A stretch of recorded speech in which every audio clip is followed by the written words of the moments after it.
આજે આપણે પાઠ 6 માં આગળ ભણીએ તો પહેલું છે અધિસ્તર એટલે શું? તેમ કહેવામાં આવે વનસ્પતિને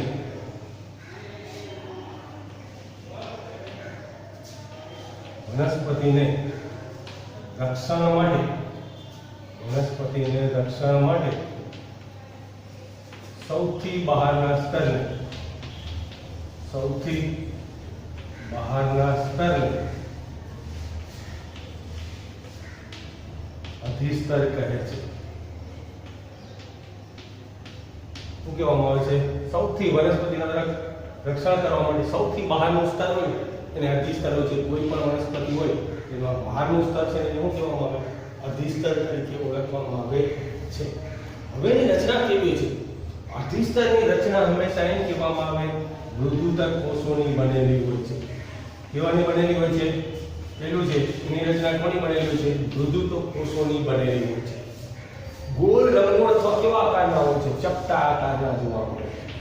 કેવા હોય છે? ગોળ લંબગોળ કે ચપટા આકારના જોવા મળે છે. ગોળ લંબગોળ કે ચપટા આકારના જોવા મળે છે. અને દિવાલ કેવી છે? જાડી જોવા મળે છે. દિવાલ કેવી હોય છે? કોષોની દિવાલ જાડી હોય છે. અને એમાં કોષ કેન્દ્ર કોષરસ જોવા મળે છે. એની અંદર જોવા મળે છે? કોષરસ જોવા મળે છે. પછી છે તે પાણીમાં શું કરેલું? રચના કેવી છે કે પાણીમાં જે ઉગતી વનસ્પતિ છે તે વનસ્પતિના પર્ણ કોહવાઈ ન જાય. તેના માટે વનસ્પતિના પર્ણ કોહવાઈ ન જાય. વનસ્પતિ પાણીમાં ઉગતી છે વનસ્પતિ કમળ, આપણા ઓળખીતી જાણીએ કમળ છે, તેના પર્ણો કોહવાઈ ન જાય એના માટે કોનું આવરણ આવેલું હોય છે? ક્યુટિકલ અથવા મીણ જેવું પાતળું આવરણ આવેલું હોય, જેના લીધે પાણીમાં ઉગતી વનસ્પતિ કોહવાઈ જતી નથી. બીજી વનસ્પતિના પર્ણો એકાદ દિવસ પાણીમાં કોહવાઈ જાય. પછી છે મૂળ માટે શું ક્યુટિકલ? તો મૂળ માટે જમીનમાંથી પાણીનું શોષણ કરે છે. મૂળ છે એમાં ક્યુટિકલનું શું કાર્ય રચના જોવા મળે છે? તો એ કેમ કહેવામાં આવે કે જમીનમાંથી શું કરે છે? પાણીનું શોષણનું કાર્ય કરે છે. શું કરે છે? પાણીનું શોષણ કરે છે અને બધા પાણો સુધી પહોંચાડે છે. પછી છે મરુનિવાસ, જે રણમાં ઉગતી વનસ્પતિ છે. રણમાં પાણીનું પ્રમાણ ઓછું હોય છે, એના માટે તેના પર્ણો પર ક્યુટિન એક રાસાયણિક પદાર્થ છે, ક્યુટિનનું આવરણ હોય છે, જેના લીધે સૂર્યપ્રકાશ મરુનિવાસી વનસ્પતિ છે તેના પર્ણ પર ક્યુટિનનું આવરણ આવેલું હોય છે, કે જેના લીધે બાષ્પોત્સર્જનનો દર કરી શકાય છે. બાષ્પોત્સર્જનનો દર ઘટાડી શકાય છે. પાણીનું શું કરી શકાય છે? બચત કરી શકાય. શું કરી શકાય છે? પાણીનું રક્ષણ કરી શકાય. વનસ્પતિ પાણી મળે ને એના માટે એના ઉપર જાડેરું સ્તર આવેલું હોય છે, જેને ક્યુટિનનું આવરણ કહેવામાં આવે, જે બાષ્પોત્સર્જન અને પાણીનું કરે છે વ્યય અટકાવે છે. હવે કહેવામાં અધિસ્તર કાર્ય શું કરે? તો આપણે પહેલું જોયું રક્ષણ કરવાનું કાર્ય કરે. કોઈ પણ વનસ્પતિના તોડો સૌથી બહારનું જાડું સ્તર છે ને એને કહેવામાં આવે અધિસ્તર. કેવું સ્તર છે? જાડું સ્તર છે. અધિસ્તર કહેવામાં શું કરે છે? રક્ષણનું કાર્ય કરે છે. રક્ષણ કેવી રીતે? વનસ્પતિ અથવા કોઈ પણ સજીવો છે એના ઉપર ચડે એને તોડે તો નાખ્યું થાય છે, રક્ષણ કરે છે, ડાયરેક્ટ ઉડતું નથી. બીજું છે યાંત્રિક ઈજા પહોંચે ત્યારે, યાંત્રિક ઈજા પહોંચે અથવા પરોપજીવી એટલે કોઈ પણ પ્રકારના જીવજંતુઓ શું કરે છે? રક્ષણ કરે છે. અમે જોયું હંમેશા જોજો વનસ્પતિના પર્ણ છે ને, વનસ્પતિના પર્ણ હોય ને એમાં નાના જીવોના કારણે શું થઈ હોય? નાના દાણા પડેલા હોય છે. તેમ કહેવામાં આવે એવા પરોપજીવી શું કરે છે? રક્ષણનું કાર્ય કરે છે. આ ઉપરાંત મૂળ તમે જોયું પાણીનું શોષણ કરવાનું કાર્ય કરે છે અને બાષ્પોત્સર્જનની ક્રિયા માટે પાણીનું પર્ણ છે પાણીને શું કરવાનું? પાણીને અટકાવવાનું કાર્ય કરે છે. પર્ણ શું કરે છે? મરુનિવાસી વનસ્પતિમાં પાણીનો બચાવ કરે છે. પાણીનો શું કરે છે? બચાવ કરે છે. તો શું કરે છે? રક્ષણ કરવાનું કાર્ય કરતું જોવા મળે છે. અધિસ્તર વનસ્પતિના રક્ષણ માટે સૌથી બહારના સ્તરને કહેવામાં આવે છે અધિસ્તર કહે છે. કોષો કેવા છે? મૃદુતર કોષો છે. ગોળ લંબગોળ અથવા કેવા છે? ચપટા જોવા મળે. કોષ દિવાલ કેવી છે? જાડી જોવા મળે છે. પાણીમાં શું છે? પાણીમાં ઉગતી વનસ્પતિમાં શું છે? ક્યુટિકલનું આવરણ જોવા મળે છે. પાણીમાં ક્યુટિકલનું આવરણ હોય છે. શું છે? ક્યુટિકલનું આવરણ હોય છે. જ્યારે મરુનિવાસી વનસ્પતિમાં કોનું આવરણ હોય છે? ક્યુટિનનું આવરણ હોય છે, જેના લીધે શું કરી શકાય? બાષ્પોત્સર્જનનો દર ઘટાડી શકાય છે. વાયુરંધ્ર. વાયુરંધ્ર શું છે? તો કે પર્ણની નીચે અધિસ્તરની નીચે શું આવેલું છે? વાયુરંધ્ર આવેલા હોય છે. ત્યાં સ્થાન ક્યાં છે? પર્ણના અધિસ્તરની નીચે. પર્ણના અધિસ્તરની નીચે વાયુરંધ્ર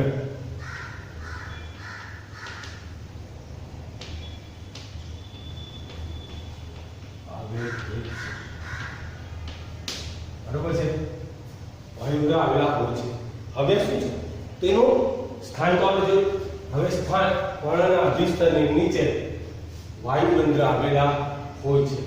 હવેની રચના જોઈએ તો રચના એવી છે, આ છે માઇક્રોસ્કોપિક છે અને આડો છે આઉટડો છે. બરોબર છે. સમતલી અને સમાંતર છે. રચના જોઈએ તો એમ કહેવામાં આવે બે રક્ષક કોષો. કેવા છે? બે રક્ષક કોષોની વચ્ચે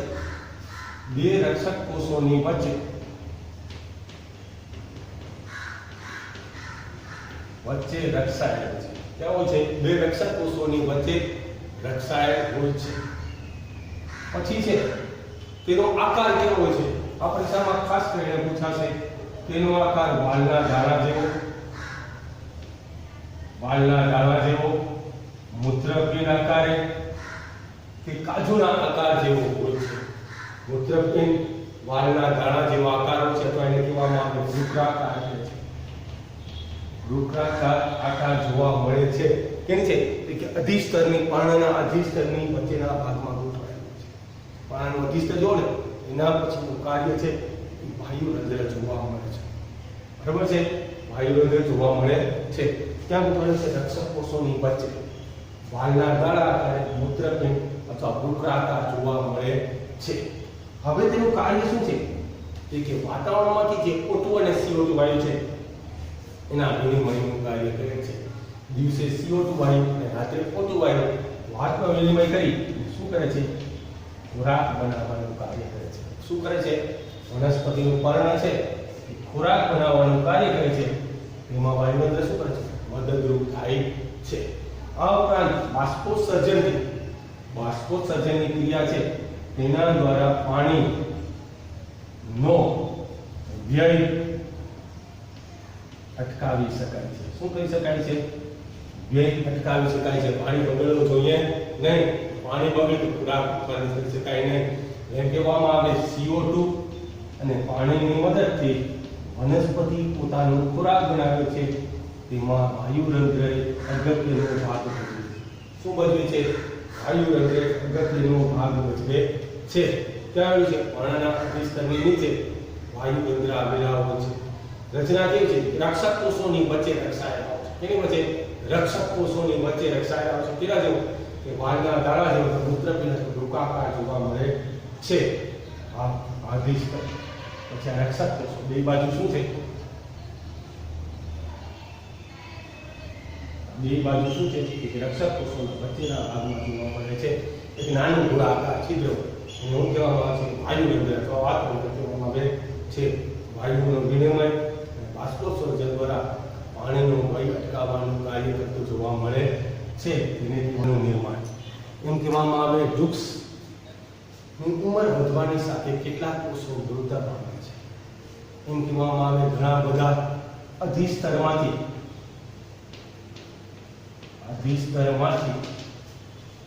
વૃદ્ધિ અને વિકાસ પામી વૃદ્ધિ અને વિકાસના પરિણામે છાલનું નિર્માણ થતું જોવા મળે છે. આની કોષ દિવાલ હંમેશા જાડી હોવાના કારણે તેના પર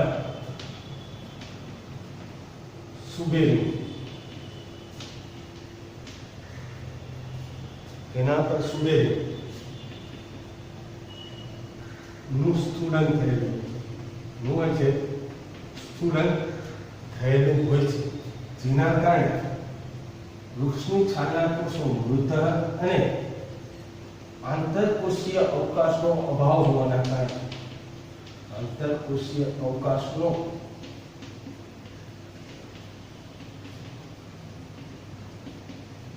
અભાવના કારણે તે વિકાસ અને વૃદ્ધિ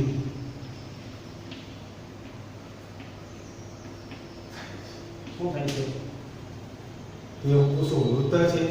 આંતરકોષીય અવકાશના અભાવના કારણે તેનો વિકાસ અને વૃદ્ધિ થાય છે થતી જોવા મળે છે. એટલે એક ઉપર એક સ્તર, તેના ઉપર બીજું સ્તર, બીજા ઉપર ત્રીજું સ્તર, ત્રીજા ઉપર ચોથું સ્તર જાણી શકાય છે. એમ કહેવામાં આવે વૃક્ષની છાલ ઉપરથી તેની ઉંમર પણ નક્કી કરી શકાય છે. વૃક્ષની છાલ ઉપરથી ઉંમર ઉપરાંત એમ કહેવામાં આવે કેટલીક વનસ્પતિ ઉત્સર્ગ દ્રવ્યો છે એ વૃક્ષની છાલમાંથી જોવા મળે છે. વનસ્પતિ ઉત્સર્જન નથી કરતી હોતી, ઉત્સર્જન કરે છે કેટલાક સમય પર્ણમાં અથવા તેની છાલમાં જોવા મળે છે. આવી રીતે અલગ અલગ સ્તરોનું નિર્માણ કરે છે. આ ઉપરાંત શું કરે છે એનું કાર્ય યાદ રાખવા જેવું છે. વનસ્પતિને રક્ષણ આપવાનું કાર્ય કરે છે. શું કરે છે? રક્ષણ આપવાનું કાર્ય કરે છે. શું કરે છે? વનસ્પતિને રક્ષણ આપવાનું કાર્ય કરે, અડગ રહે છે. એના માટે વૃક્ષ છે એ મજબૂત આધાર સ્તંભ છે. શું છે? એક મજબૂત આધાર સ્તંભ છે. તેની છાલ ઉપર અલગ અલગ પ્રકારના કવચનું નિર્માણ થયેલું જોવા મળે છે.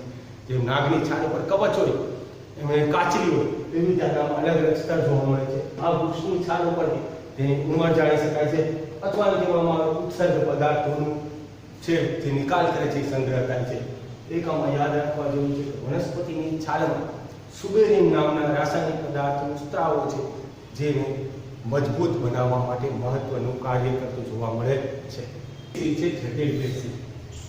એક કરતાં વધારે કોષોની બનેલી પેશીને સ્થાયી અથવા જટિલ પેશી કહેવામાં આવે છે.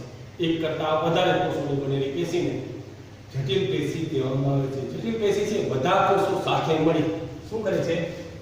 બધા કોષો સાથે મળી બધા જ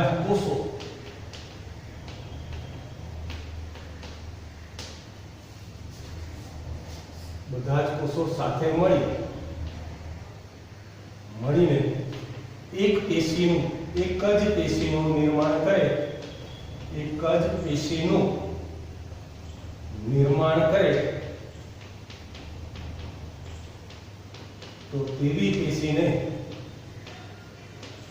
શું કહેવામાં આવે? જટિલ પેશી કહેવામાં આવે છે. બધા જ કોષો સાથે મળી હોય છે, એક જ પેશીનું નિર્માણ કરે છે. એને શું કહેવામાં આવે છે? જટિલ પેશી કહેવામાં આવે. જટિલ પેશીના મુખ્ય બે પ્રકાર છે. કેટલા મુખ્ય પ્રકારો છે? બે પ્રકારો છે. પહેલું આપણે ભણીએ છીએ જલવાહક પેશી. કઈ પેશી છે? જલવાહક પેશી. હવે મેં છે કે જલ એટલે પાણી.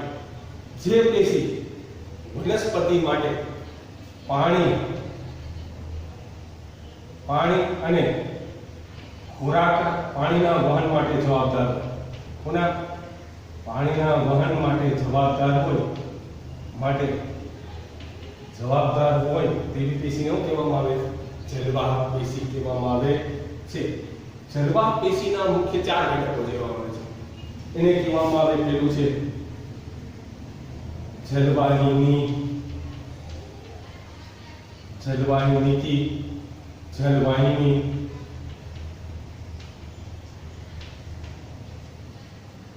બીજું છે જલવાહક મૃદુતક,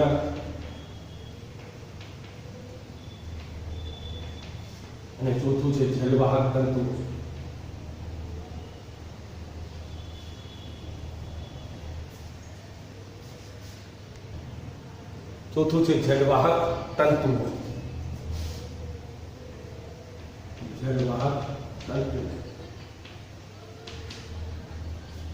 અલગ અલગ કૃતિ આપણે આપેલી છે. પહેલું આપેલું છે જલવાહિની, પછી જલવાહિની મૃદુતક, અને જલવાહક તંતુઓ છે તેની સાથે જોડાયેલા જોવા મળે છે. શું હોય છે? તેની સાથે જોડાયેલા હોય છે. જલવાહિની અને જલવાહિની પાણી અને ખનિજ સારોનું શું કરે છે? ઉર્ધ્વ દિશામાં વહન કરે છે. પાણી અને ખનિજ સારો શું કરે છે? ઉર્ધ્વ દિશામાં વહન કરવાનું કાર્ય કરે છે. તમને ખબર હશે વનસ્પતિને પાણી નીચેથી ઉપર તરફ જાય છે. કેમ જાય છે? નીચેથી ઉપર તરફ જાય છે. એટલે મૂળ દ્વારા પાણી વનસ્પતિના પર્ણને પહોંચાડવામાં આવે છે. એના માટે આવી દિશાને શું કહેવામાં આવે? ઉર્ધ્વ દિશા કહેવામાં આવે છે. પાણી અને ખનિજ સારો કઈ દિશામાં આવે? ઉર્ધ્વ દિશામાં, મૂળથી પર્ણ તરફ. ત્યાંથી મૂળથી પર્ણ. પછી છે જલવાહક મૃદુતક. જલવાહક મૃદુતક છે કે પાણી અને ખનિજ સારો છે, એની સાથે જે મૃદુતક પેશી છે, બરાબર છે, કોષ દિવાલ કેવી જોવા મળે છે? જલવાહક મૃદુતકની કોષ દિવાલ જાડી. કોષ દિવાલ જાડી છે અને જલવાહક મૃદુતક છે ખોરાકનો સંગ્રહ કરવાનો કરે. પાણી અને ખનિજ સારું છે એની સાથે છે એમ કહેવામાં આવે ખોરાકનો સંગ્રહ કરવાનું કાર્ય કરે છે. શું કરે છે? ખોરાકનો સંગ્રહ કરવાનું કાર્ય કરતું જોવા મળે છે. ખોરાકનો સંગ્રહ કરે એટલે એમ કહેવામાં આવે અન્નવાહક પેશી છે ખોરાકના વહન માટે જવાબદાર. જલવાહક તંતુઓ છે તેની સાથે સંકળાયેલા જોવા મળે છે કે જેની અંદર નાના નાના કોષો ગોઠવાયેલા હોય છે જે છે વહનનું કાર્યમાં મદદરૂપ છે. વહનના કાર્યમાં મદદરૂપ કાર્ય હોય છે. શું થાય છે? વહનના કાર્યમાં મદદરૂપ થાય છે. જલવાહક મૃદુતક છે જીવંત એકમ છે. કેવું છે? જીવંત એકમ છે. પાણી અને ખોરાક મળે, પાણી અને ખોરાક મળે તો તે શું કરી શકે છે? પોતાની રીતે ખોરાક બનાવી શકે છે. જલવાહક મૃદુતકમાં કોષ કેન્દ્ર, કોષ રસ અને આ દિવાલ કેવી જોવા મળે છે? જાડી જોવા મળે છે. બાકી બધામાં નાના નાના છિદ્રો જોવા મળે છે. જે શું કરે છે? પાણીનું ઉર્ધ્વ દિશામાં વહન કરે છે. જલવાહક પેશી છે શું કરે છે? મૂળથી પર્ણ સુધી પાણીનું શું કરે છે? ઉર્ધ્વ દિશામાં વહન કરે છે. નીચેથી ઉપર તરફ વહન કરવાનું કાર્ય કરે છે. કાર્ય લખીએ પાણી અને ખોરાકના વહન સાથે. પાણી અને શું કરે છે? ખોરાકના વહન સાથે સંકળાયેલી જોવા મળે છે. પાણી અને ખનિજ સારો, પાણી અને ખનિજ સારોના વહન સાથે સંકળાયેલી જોવા મળે. પાણી અને ખનિજ સારો શું કરે છે? ઉર્ધ્વ દિશામાં વહન કરવા માટે કાર્ય કરે છે. કયું છે? અન્નવાહક પેશી. તમને ખબર હશે અન્ન એટલે શું થાય? ખોરાક. તો એમ કહેવામાં આવે ખોરાકનું વહન કરવા માટે જે પેશી જવાબદાર છે. કઈ છે પેશી છે?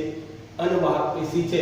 અન્નવાહક પેશી છે એ વનસ્પતિના પર્ણથી લઈ અને મૂળ સુધી, પર્ણથી લઈ અને મૂળ અથવા વનસ્પતિના ભાગો સુધી ખોરાકનું વહનનું કાર્ય કરે છે. ઉર્ધ્વ દિશામાં, આધર દિશામાં અથવા એને કહેવામાં આવે બંને દિશામાં વહનનું કાર્ય કરે છે. શું કરે છે? બંને દિશામાં વહનનું કાર્ય કરે છે. અન્નવાહક પેશીના મુખ્યત્વે 4 ઘટકો જોવા મળે છે.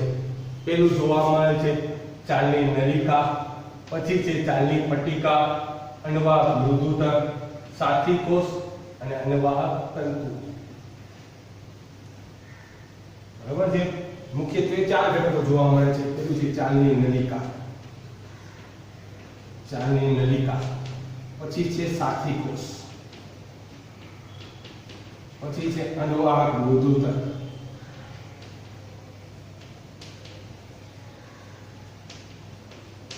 અને ચોથું છે અન્નવાહક તંતુ.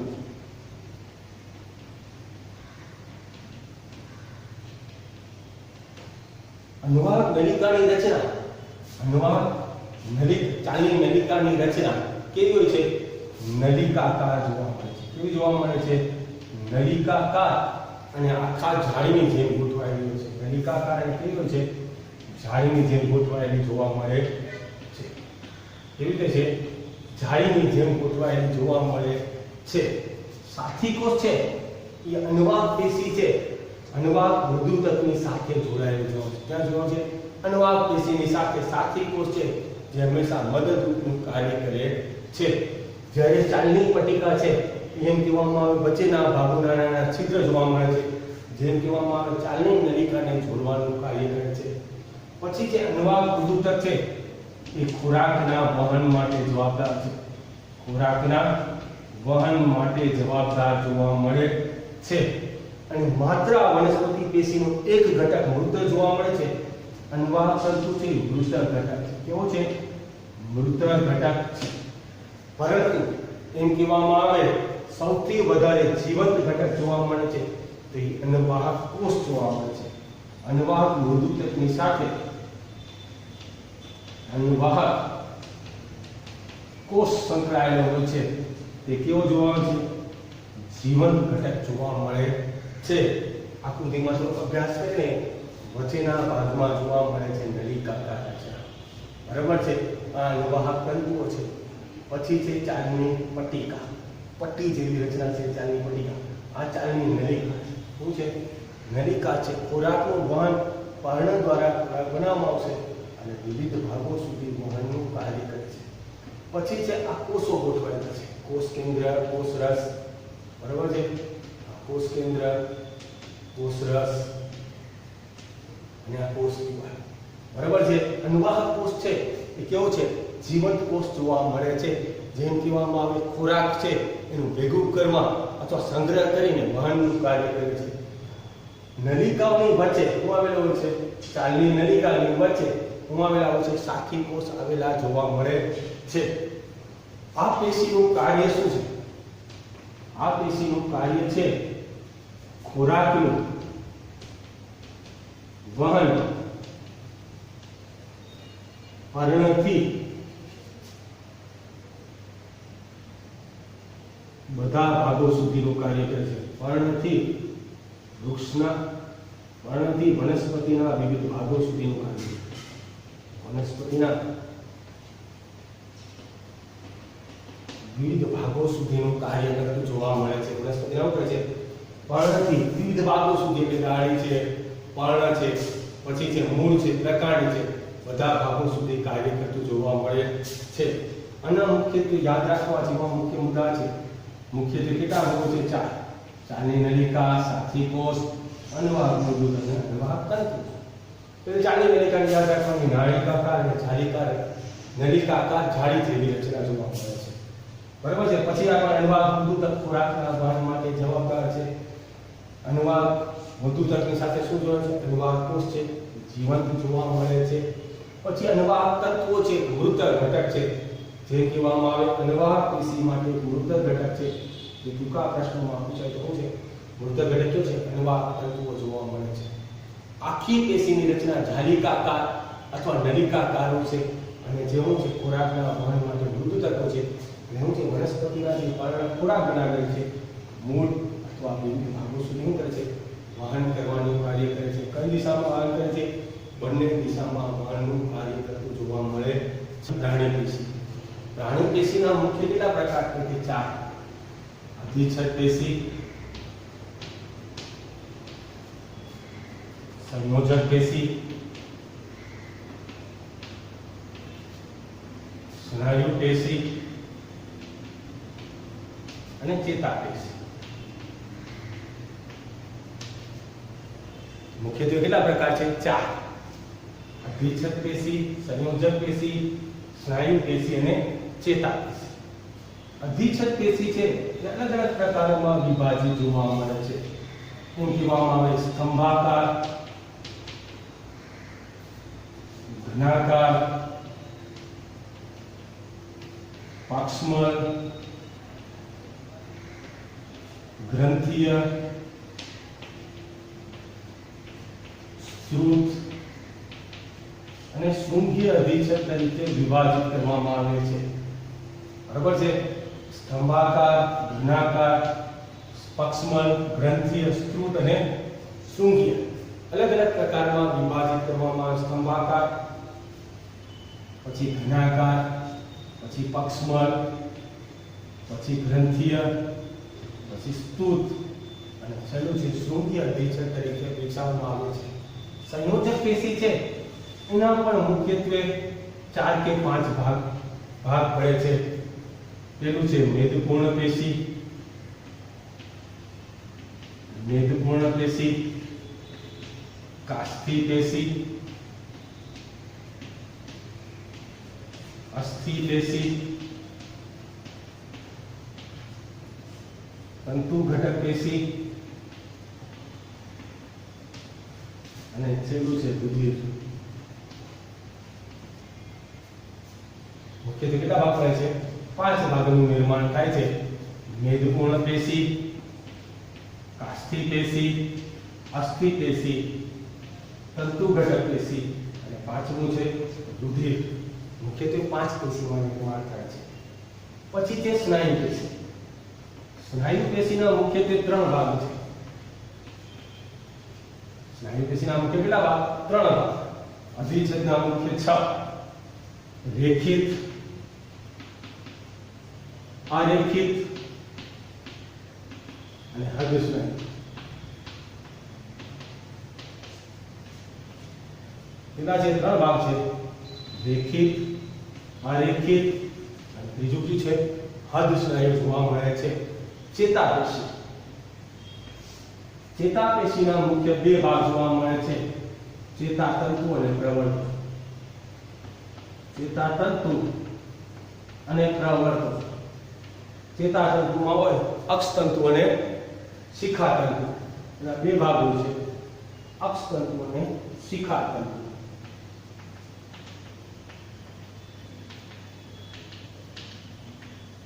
અક્ષતંતુ અને શિખાતંતુ 2 ભાગ પડે છે. હવે પ્રાણી પેશી. પ્રાણી પેશીના મુખ્ય કેટલા પ્રકાર? કે 4: અધિચ્છદ પેશી, સંયોજક પેશી, સ્નાયુ પેશી અને ચેતાપેશી. કેટલા પ્રકાર? મુખ્યત્વે 4: અધિચ્છદ, સંયોજક, સ્નાયુ અને ચેતાપેશી. અધિચ્છદ પેશીના મુખ્યત્વે 6 પ્રકાર: સ્તંભાકાર, ઘનાકાર, પક્ષમલ, ગ્રંથિ, સ્ત્રુત અને શૃંગી અધિચ્છદ. સંયોજક પેશીના 5 પ્રકાર: મેદપૂર્ણ પેશી, કાષ્ઠી પેશી, અસ્થિ પેશી, તંતુ ઘટક પેશી અને રુધિર પેશી. પછી છે સ્નાયુ પેશી. સ્નાયુ પેશીના મુખ્યત્વે કેટલા પ્રકાર? 3 પ્રકાર. મુખ્યત્વે કેટલા પ્રકાર? 3: રેખિત, અરેખિત અને હૃદય સ્નાયુ પેશી જોવા મળે છે. હવે છે ચેતાપેશી. બરોબર છે? આજે કઈ નહીં આપણે લખો છો. ચેતાપેશીના મુખ્યત્વે 2 પ્રકાર: ચેતાતંતુ અને પ્રવર્તક. ચેતાતંતુ અને પ્રવર્તક. ચેતાતંતુના 2 પ્રકાર. કેટલા પ્રકાર? મુખ્યત્વે 2 પ્રકાર: અક્ષતંતુ અને શિખાતંતુ. અક્ષતંતુ અને શું કહેવાય? શિખાતંતુ.